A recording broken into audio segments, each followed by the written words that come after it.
Papaklasin mo na ito? Ha?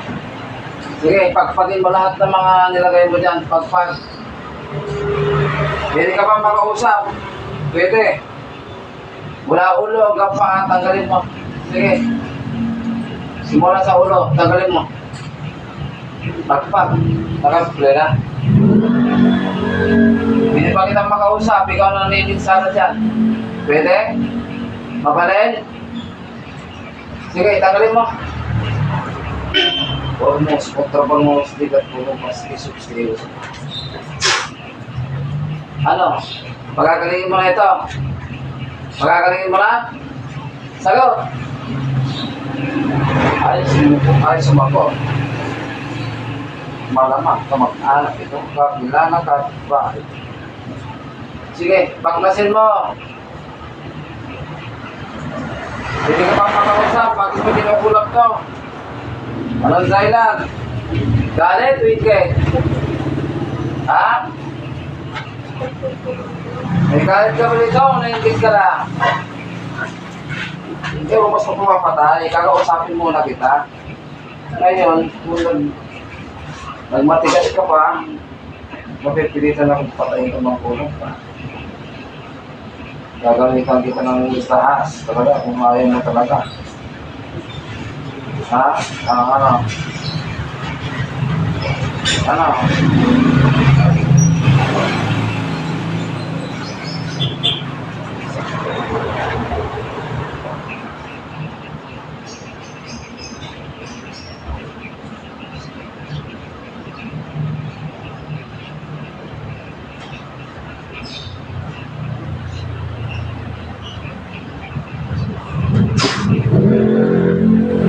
Pwede ka makausap? Mabalin ang sawa ka? Mabalin? Ha? Pag naimatin? Ayaw talagang mga pag-usap. Talagang tatagdagan ko talaga itong pahit eh. Sige, tanggalin ko lahat. Pag kinakausap kita ng ayos, magot ka, ha? Bakit mo dinukulang?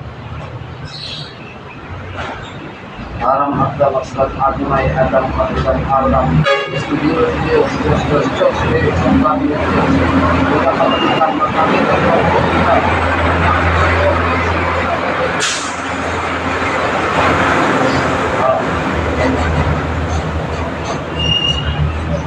bakit?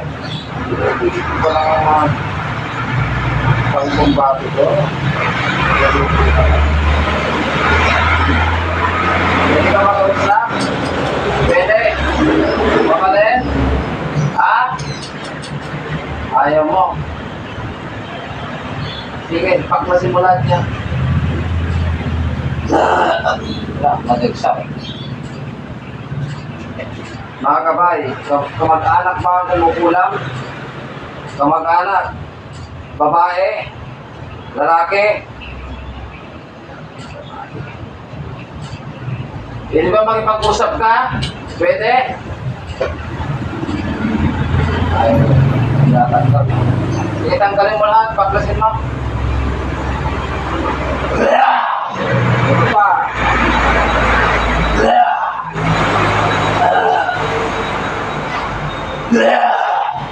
Bas.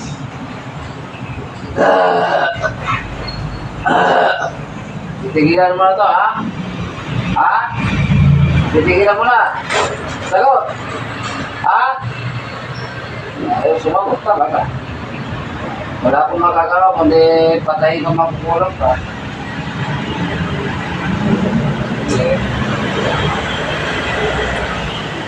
Bilisan mo. Ikaw ba yung anak? Ako. Mamaya ulit sa'yo, ayaw sumagot sa'yo.